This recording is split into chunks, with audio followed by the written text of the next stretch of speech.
everybody. Welcome to Nikki Night. We took a week off in solidarity because of everything that is happening in the world right now. We felt it was only right here, my team and I, Diana, Sam, Danny, Sarah, our editor, we all decided to take a break and speak about things that are happening and put out our message right now, which is obviously one of love and one of acceptance for every single human being. I don't care religion, race, nationality, creed, sexuality, we're all one. But I know we're going to talk about that probably today. But I just wanted to take a second to address that and the fact that I went to a protest yesterday and kneeling on the ground was incredibly powerful. It was palpable. I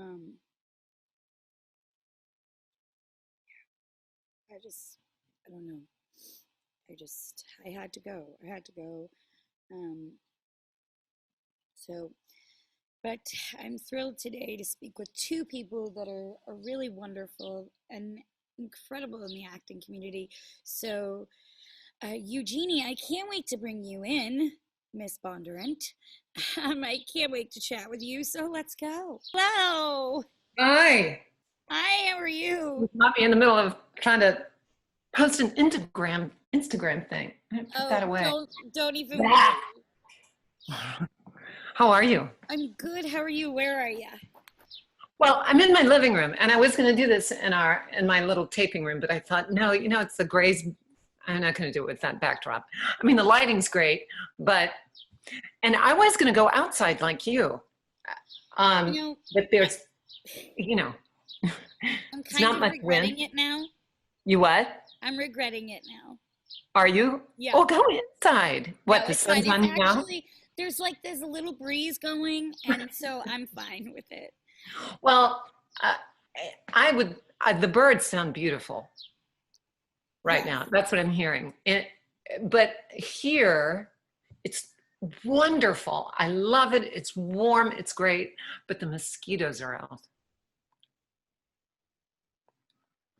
Oops, wait, mosquitoes are in New York during the summer and the thick of it in the spring. Oh my God, it's horrendous. But you're from New Orleans or Louisiana, right? So you get it. Yeah, I totally understand it. They're worse. I live in St. Petersburg now.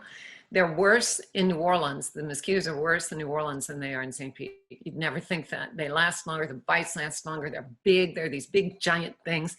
Do you remember that Tabasco commercial where the guy, he was out in a bayou, you could tell he was just rocking on his rocking chair. I think he drinks a beer. The mosquito lands on him. And he had some Tabasco sauce. And the mosquito leaves, and he just leaves a mosquito and it explodes. Yes. That's what I feel like. It is. It is. It's unbelievable. It's hot. So how are you? I'm well, thank you. Wait, am I freezing? It's freezing. Yes, it's gonna happen, and I've just learned to roll with it at this point. That's Zoom. Oh, okay. I try and figure it out, but for the life of me, sometimes you just have to know when to surrender, You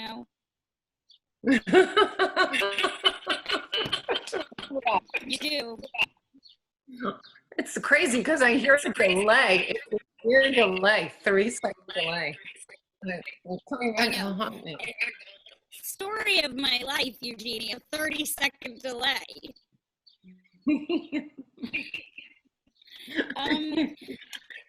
So when did you start acting and how did you get into it, if you don't mind me asking? As a small child, no, that is not true. I did not start acting as a small child. I actually got into it through modeling.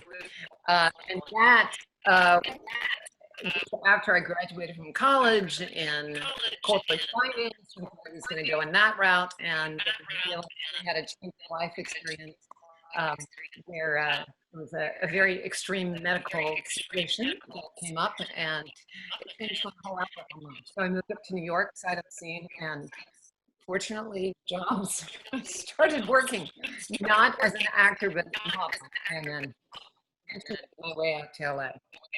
Yeah. So there you go. What for you was the biggest difference between the two worlds?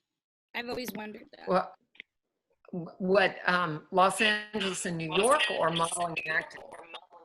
Modeling and acting. No. Oh, okay.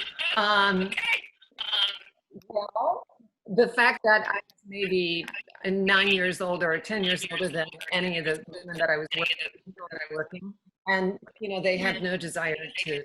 They just were focused on that one thing, and there was a lot of drugs around that I didn't do, and I felt like, and I enjoyed it. Not the drugs, I didn't do that, but it, I got that. I feel like there's the same amount of rejection.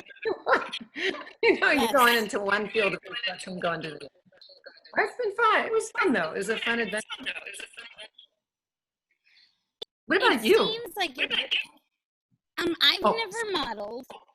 I've never modeled. I kind of just went. I started really with singing. That was my thing at 3, and then I kind of just let it blossom, and I found this love for theater in high school, and I couldn't let it go. You are so lucky. How wonderful. It was I was very blessed to go to an alternative high school called the Great Neck Village School. Mm-hmm. And it was very, very personalized based upon what you wanted to do in your life. And for me, it was theater, and my teachers helped me. I mean, they actually let me leave school to audition for Hairspray, and they they gave me my diploma 6 months early. That is wonderful. Really. Isn't that amazing? A cool thing. Humanity at work. It's when things work. Yes. It doesn't take much. Teachers are so imperative to a child's growth, I feel. And, I think that it's incredibly important to pay attention, because I had a mentor that just changed the course of my life. Who was a mentor for you? I worked in Los Angeles as I started teaching commercial acting, and it was my boss of all things, everything. And this was later, as a small child, no opportunity to the school, any nursery school, and here you are, starting to sing 3, and you have these great people who are in your life. Not saying that I didn't have great people in my life, but in regards to going in the acting department, that wasn't until much later, and it ended up being my boss. Very close.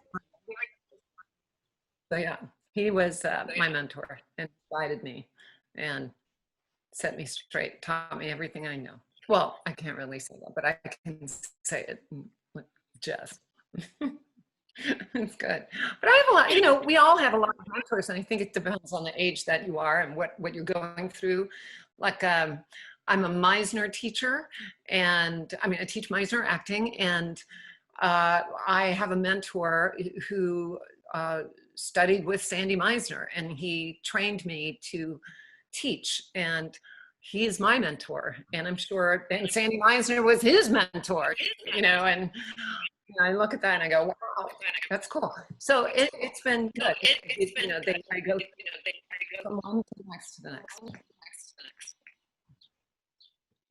I remember I was just talking to Spencer Garrett recently, and he was talking about the Meisner method, and we were just, I mean, I remember my NYU Tisch audition, and I'll never forget, I didn't get in. I actually ended up meeting Stephen Tisch at the premiere of Hairspray, and I was like, I auditioned for your school. Of course, I said that. But when I was there at the audition, I did Lady Macbeth's monologue, and they were like, "No Shakespeare." It was like I committed the cardinal sin of acting, and I was like, "But how? Like Shakespeare invented acting, so I don't really get this." But okay. But I remember one of the methods that you could have chosen to study was the Meisner method. Mm-hmm. Meisner, communication. It's pretty much what it's about, and watching, communicating. Yeah. It's incredible. It's wonderful to see so many different actors, take different representations and go down different, you look at all the different actors and everybody is so incredibly different. I think so too. We're observant. We can learn from other performers and learn from not only our coaches and our mentors, but okay, I feel like I just put on my and my husband always says, "You're turning into the teacher. You're teaching me." I don't know if I want that. Oh my gosh, it's so ingrained in me. Ah. Of course it is. It's a part of you, and you take pride in it. I do. You're right. Thank you. Thank you. Absolutely. So this is a really cool thing that you're doing here. Tell me about doing this blog. It's really cool. Yeah, so it started with Jonathan Nikki, and I'm such a huge fan of his work, and I was chatting on my Instagram live one day with my friend Eugenie, who's an actress, and all of a sudden Jonathan popped up, and I of course had to shoot my shot, the Knicks player I am, and I was like, here we go, let me ask him if he wants to go live, and he went live, and here we are. I've chatted with some incredible people, David Burke, Ricky Lake, you, and today I'm gonna chat with Willie Garson. So, I mean, I believe in making the best out of every situation. And when the quarantine happened, I was like, I have to give myself something to do because we can all be very reckless very quick here if we don't give ourselves, something to occupy our time. It's so true. I was looking at Instagram when this all happened, and it was funny. I was standing in line at my job, actually, because I work part-time at Starbucks. And this woman came up to the counter and she said, "It's the quarantine and I need to buy all the coffee." I said, "Okay." So she's buying all this coffee. She goes, "And after I leave you, I'm going to the liquor store." Yeah. I said, "Well, walk up, girl." I said, "Yep." I said, "Well, you know where to find me if you want to drop a bottle off." Right. Because let me tell you, when you work at our Starbucks, wine has gone up. It's I try to stop, I'll slow down, but yeah. It's crazy. Also, my craft has gone up too. How many crafts or how many things around the house I'm obsessed with. Oh, I put that on the back burner. I decided yesterday to tackle a project. This needs to be done before we're completely open. I need to finish it. Crazy craft thing. Yes. Well, I just decided, with the podcast, I said I want something to go along with it. So I've been writing a book. Tell me about that. Sometimes things just have to be said, Have you ever, do you take your hand at writing? I don't, but my husband is a writer in our family, actually. So he actually just finished a book, and I just finished a second book. His first book was a series of short stories that just won a gold medal in Florida in the Florida Book Awards. So yeah, so he's a former journalist that runs a music venue. Yeah. Wow. Yeah. That's awesome. So, how did you guys meet? I'm always curious with, love stories. We, I was at the end of my, I was at the end of, I just went, I can't stay in LA anymore, kind of, vibe. And I had just completed this funny little indie film, and the producers suggested that we go to this party that Michael Levine, who was or is still a big publicist down in LA, said maybe you should look good so that he'll take up our case for Bono. So I put on lipstick, and a push on bra. Maybe that'll do the trick. I don't know. And I walked in. I just broke up with the guy I'd been dating for about 2 years. I walk in, and here's the hostess, the Michael Levine, and she said, "Oh, would you like a glass of wine or something? I know John Carter. He's not here yet. Like, yeah." I said, "Yeah, sure. I'll have some." And right next to her comes up this man who ended up a year and a half later becoming a minister. And that's how it worked. That's how it happened. And he said, "I saw a tall woman who was age appropriate across the room." And I thought, oh, he kind of doesn't have a producer look to him. He seems like the type of person that says what he means. And let me tell you, since then, I've met a lot of really cool producers. I've worked for them, and they're really neat. And I produce them. So I just at that point was done with LA. Who says I want to move back? So now we live in St. Pete, and it's wonderful, and we live in this cute, artistic hamlet, and it's fun, and he plays the piano, and he writes books, and I sometimes pretend like I know how to sing with him. That's amazing. I'm always so curious, being a member of the Hollywood community, I have found that love has been an interesting journey, an actress. So, to say the least. So I always am curious to see when I look at couples like yourself and your husband, Neil Patrick Harris and David Burke.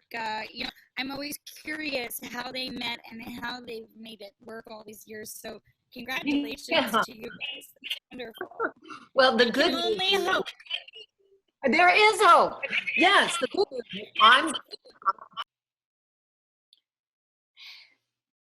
So now, as Eugenie instructed earlier, I should have listened. I'm inside because, well, excuse me, it's 3,000 degrees out there in New York, and everything, my temperature shut down. So let me bring her back in. When your phone turns off because it's too hot. Here we go. Okay. Hi. Hi, she's in her blue room. Beautiful. So you were exactly right. It was too hot out there. My phone had it, and it was like, bye-bye. Yeah. Has that ever happened to you? Yeah. Well, my phone hasn't said goodbye, but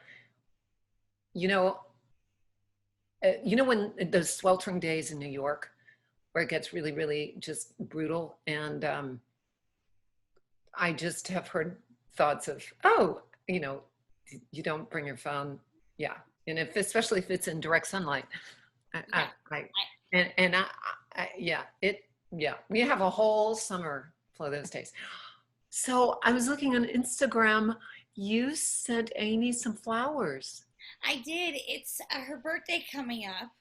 It's so sweet. I had to do it. I was on 1-800-Flowers today, and Amy loves chocolate. She loves chocolate. So she's one of my favorite human beings. So I saw the sunflowers, and they just reminded me of her because she just always brightens up my day. I think I FaceTime with her about 3 times a day. She's a lovely, lovely, and incredibly talented woman.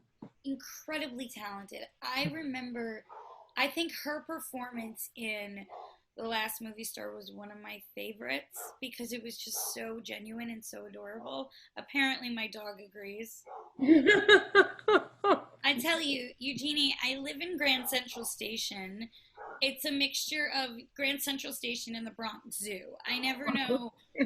It's unbelievable. I never know what kind of noises are going to be happening, what's going to be going on. All times of the day, I'm sure. All times. All times. She she hates fireworks, she hates mailmen, she hates anybody who walks. She doesn't hate them. She just wants to be friends with them. So she just wants to run outside and play, and she thinks every 10 seconds is an opportunity for her to flap her gums. And she's like her aunt, but it's very annoying. She's working my last nerve as we speak. It's the barrier too, because someone comes to the door, like the mailman, they come to the door and bark, bark, bark, bark, bark, bark, bark. Oh, and then the mailman leaves. So she's done her job. Yeah, well, yes, I guess that's how the logic goes. I looked at her yesterday and I said to her, because I make her scrambled eggs. Callie, really, it's enough. And I make her scrambled eggs. See, this is the only not fun part about coming inside. It's dealing with the sounds of, the zoo app. It's ridiculous.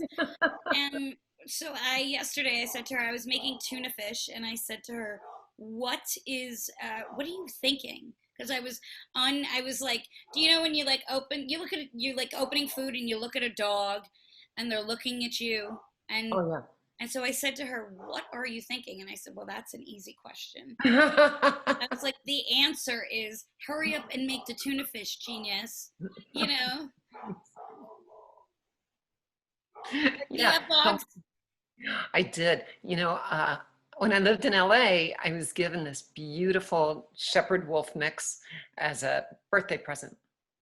And I was so lucky to have her for 15 years. And I brought her from LA, where it's kind of cool. It gets cool at night, and it's mild.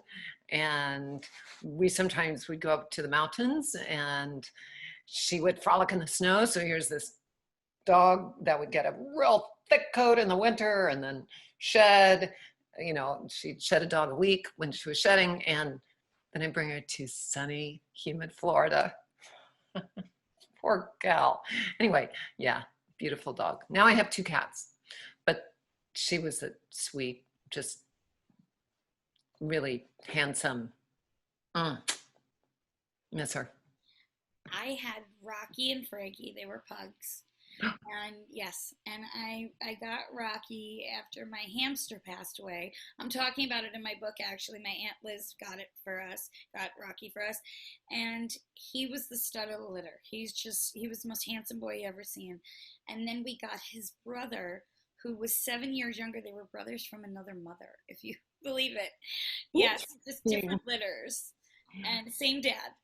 And they were brothers, and they did everything together, and I've now lost them both, but my God, the stories that I have.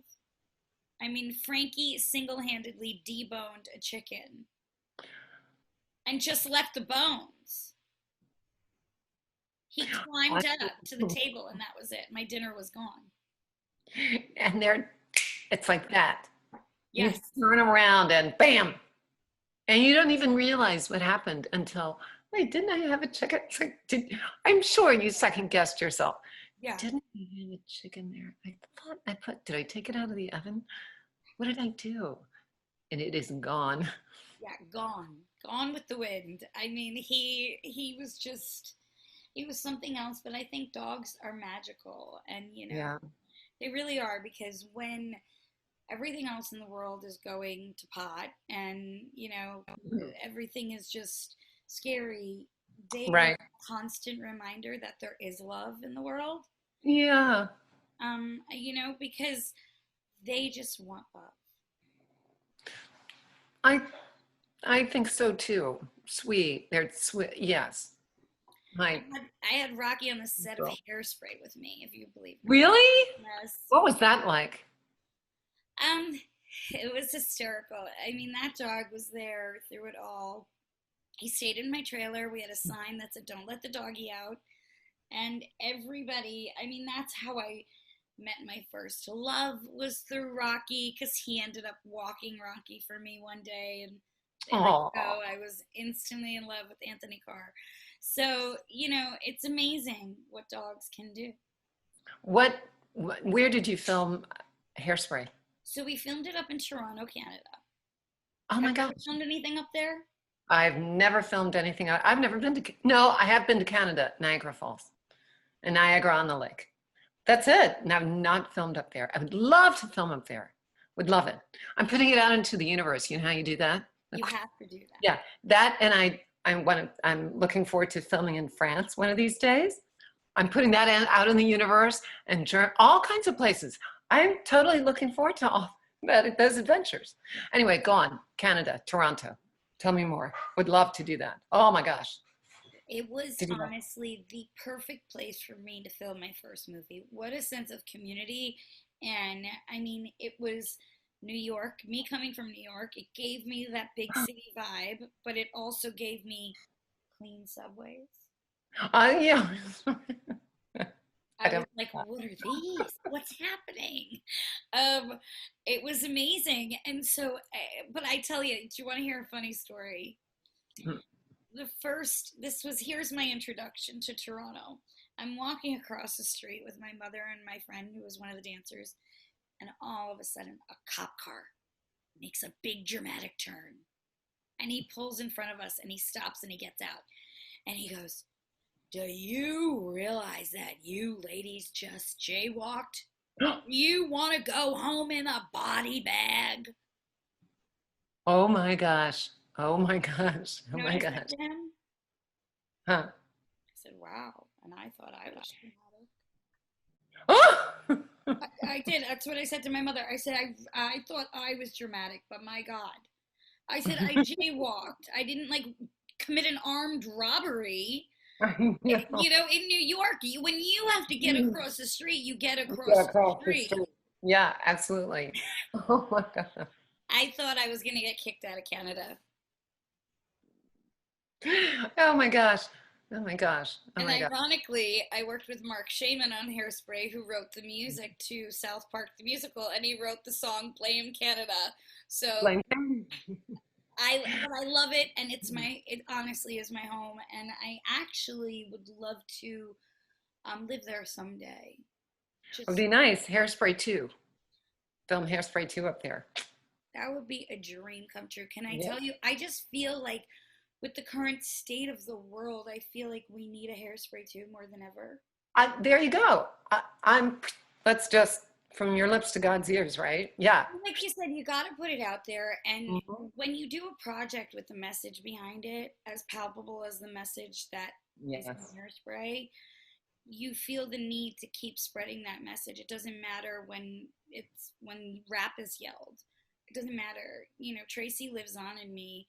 And I mean, who's been a character that you've played that has really stuck with you? That crazy character where I told you how I met my husband, that film, the oddest film. I don't even know where somebody could get it to watch it anymore. It is just the goofiest little film. But Donald and Dot Clock found dead in their home. I played Dot Clock. And Nice. so Yes. it stayed with me and stayed with me. We filmed it over several years because, of course, we had no money. And the script kept on changing. So it would morph into one thing or another thing. And I thought, well, I'm not editing. So fortunately, I didn't have to worry about that. Not a big budget thing. I mean, another one, obviously, I mean, there are obvious ones that have stuck with me, like Hunger Games, playing Tigress. That absolutely stuck with me. That was incredible. It was incredible and to play that, and a small role, but it just such a pivotal one. And now that the new book has come out, that Suzanne Collins has just written, which is a prequel, it goes into my character. I found out a lot more about my character, which is really cool. So yeah, Tigress is in that, and that prequel. That's so exciting. Yeah, it's really neat. It's really neat. It's a well-written book, of course. Can I tell And you, I took but a weekend and I don't like, I'll binge on a movie or TV show every once in a while, but I took an entire weekend and I did nothing but the Hunger Games. mm, And it was one of my favorite weekends. I mean, what an amazing series of films. Oh my gosh, what was that like filming? Where it did was you film incredible. that?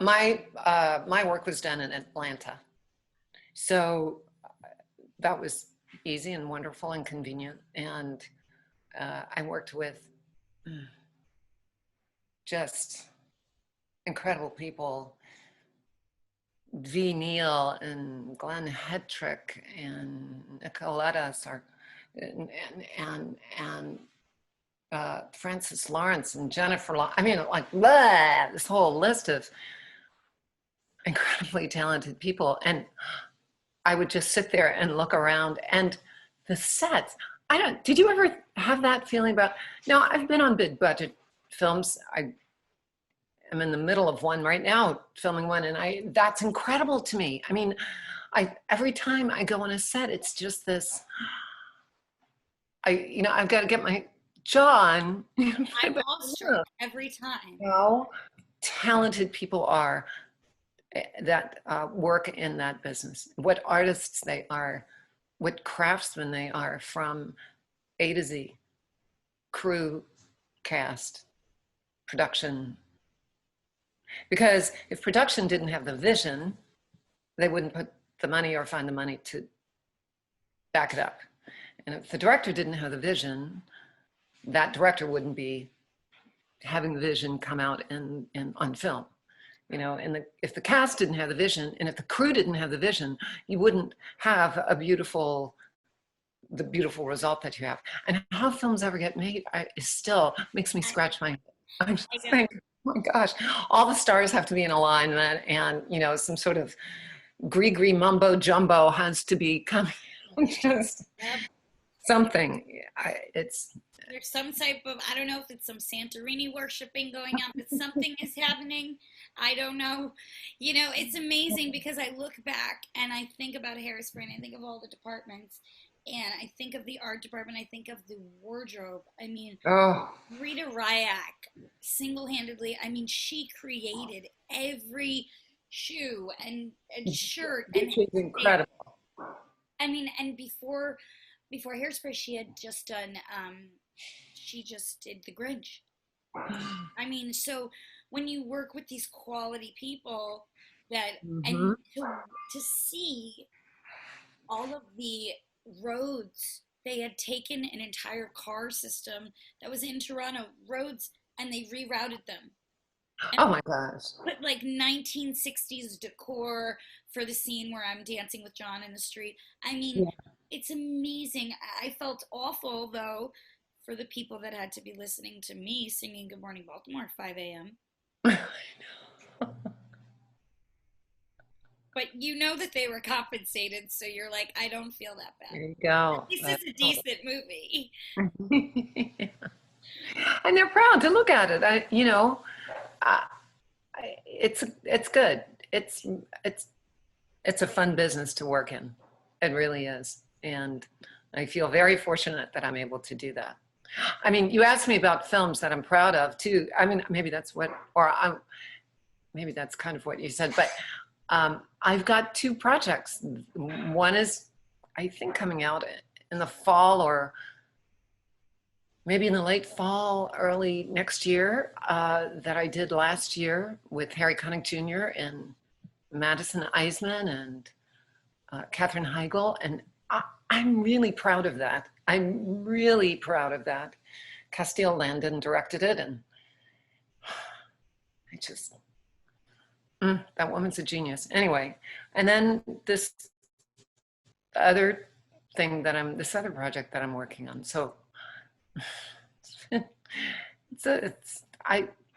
you, we're lucky to be able to do what we love and have those memories too, and make those friendships.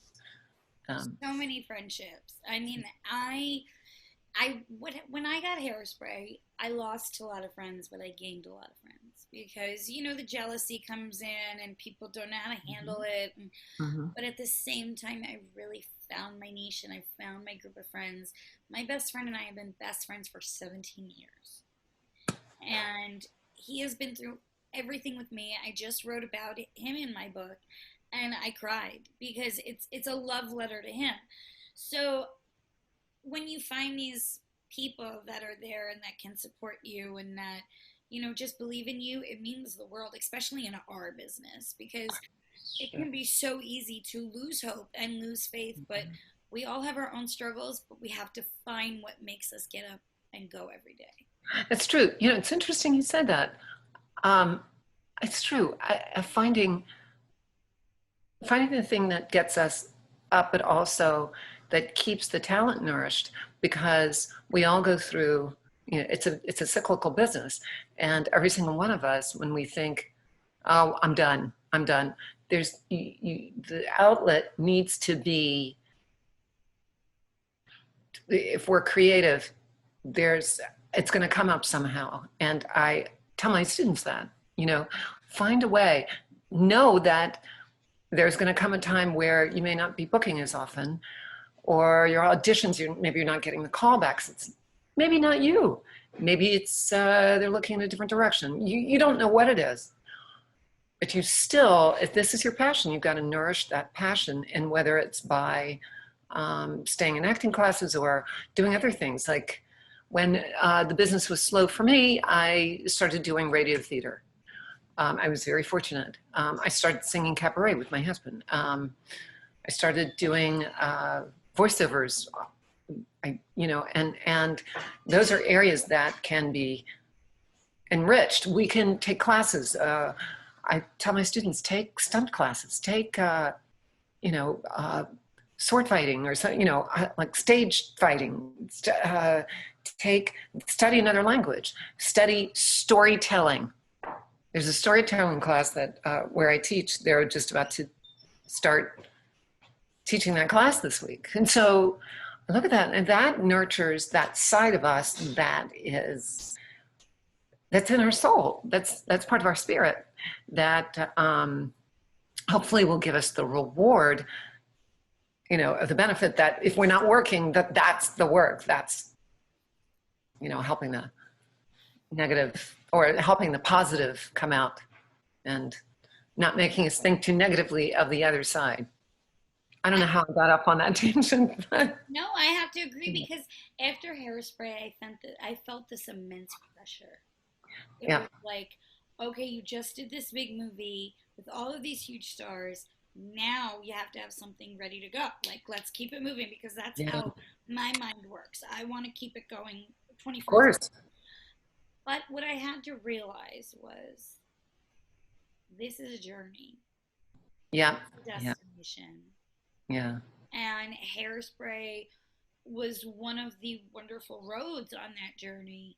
But now I have other things to do. And so I got into independent films and I got into, writing poetry. And can I tell you, once I started writing my book, I feel like I have found some type of purpose in the quarantine. I feel like I'm finally using my time for good because for a very long time I suffered from anxiety and depression. Uh-huh. I just I didn't know where to turn next in this business. But now Gotcha, I finally feel like there is a light at the end of the tunnel. gotcha. It's good. That's good. That's it. So, you're using that creativity, that artistic side. You're still singing. Yes, well, that's my thing. I always tell people when people ask me, they're like, "Do you still act?" I'm like, "Does Oh, my mouth open?" I was gonna say. I was like, "If this opens and these are open, then guess what? If something's coming out of here and this can make a ridiculous expression, then yep, I'm acting." And but I could never stop singing. Singing for Good. me it comes from my soul. Acting comes from my soul as well, but singing it takes me to another place. Do you feel that when you perform as well? Oh yeah, yeah. That, and when I teach, it's fun. It's fun. It's fun. It's So all fun. where can people take your classes?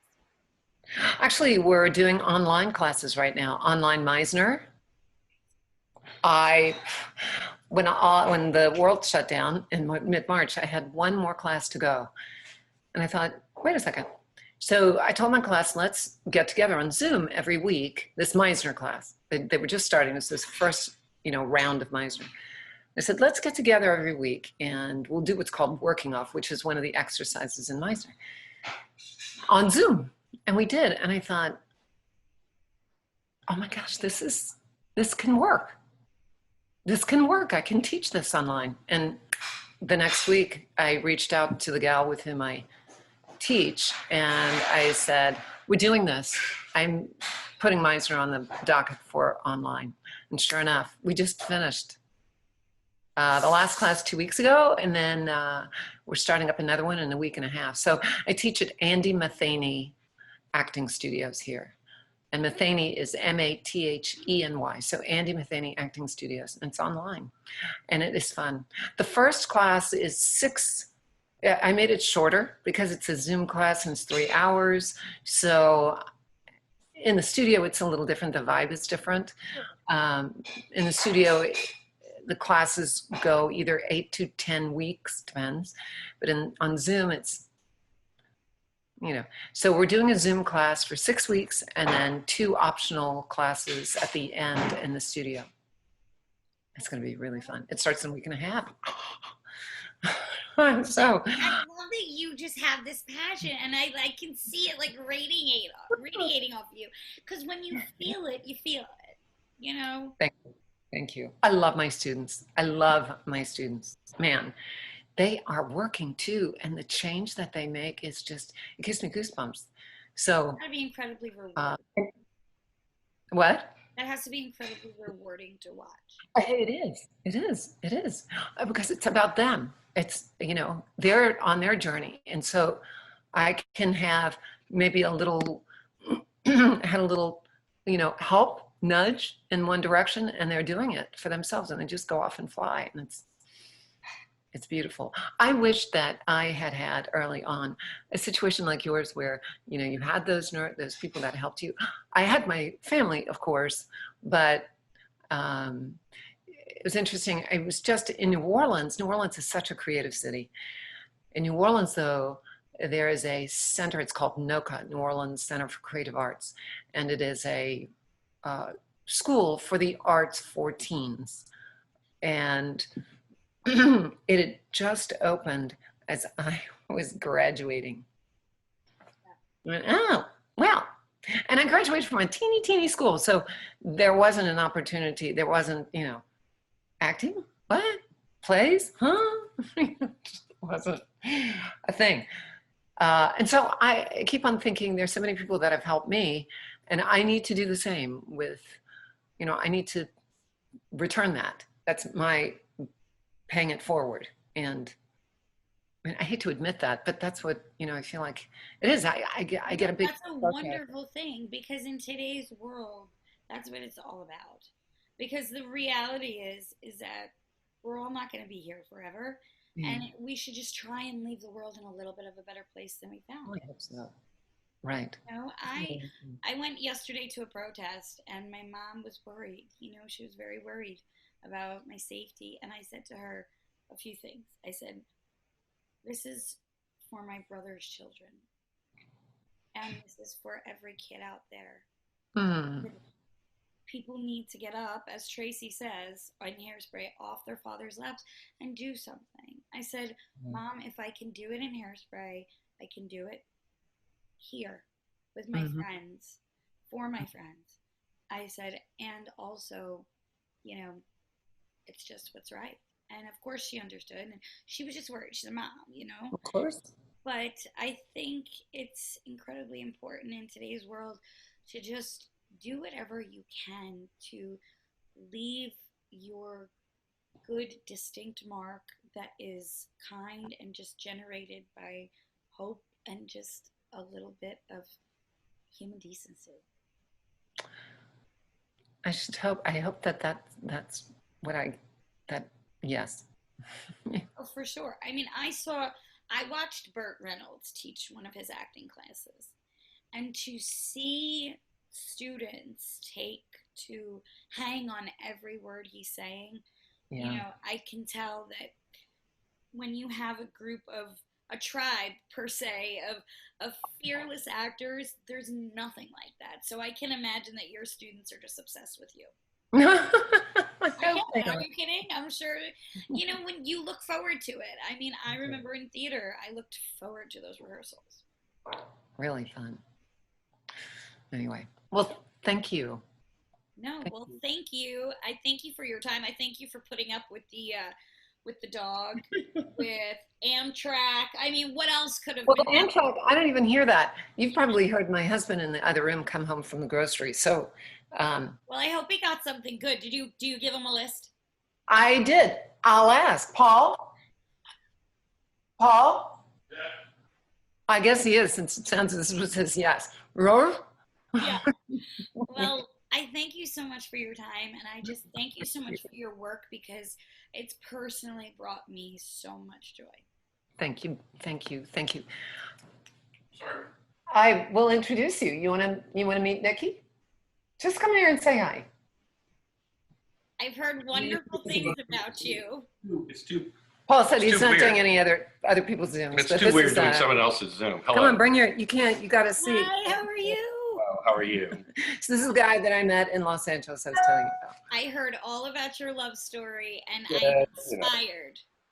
That's it. That's it. It's not a bad one, actually. It's pretty That's a good. good one.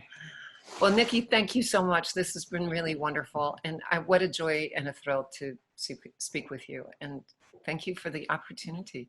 Same here, and I hope we get to act together one day. That'd be wonderful. It would be fun. It would be fun. And I could hear you sing in person.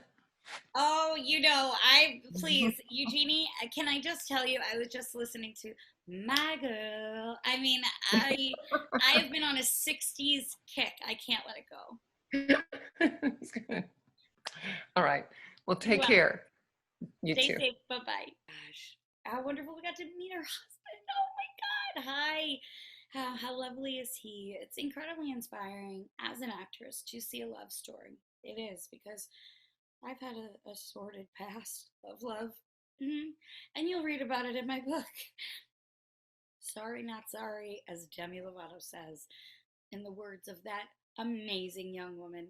So, Eugenie, thank you so much for your time, for your brilliance. I mean, she is teaching online Zoom and not just like regular acting classes, like the hardest method that you could possibly take as an actor.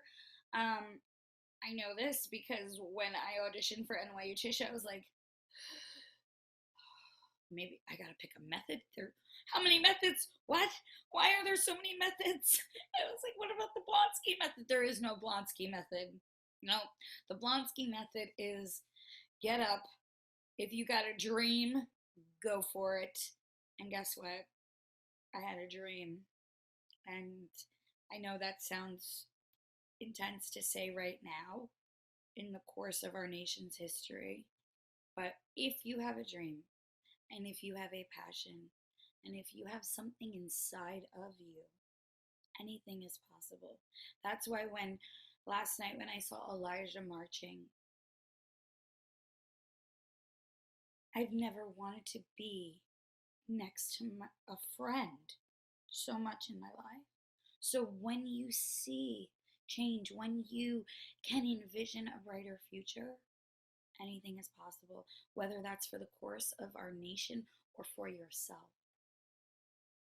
So today, if you do nothing else, do something for yourself and for this world and just shine a little light on it. I leave you with that. Thank you, Eugenie. I adore you. Be well, everyone.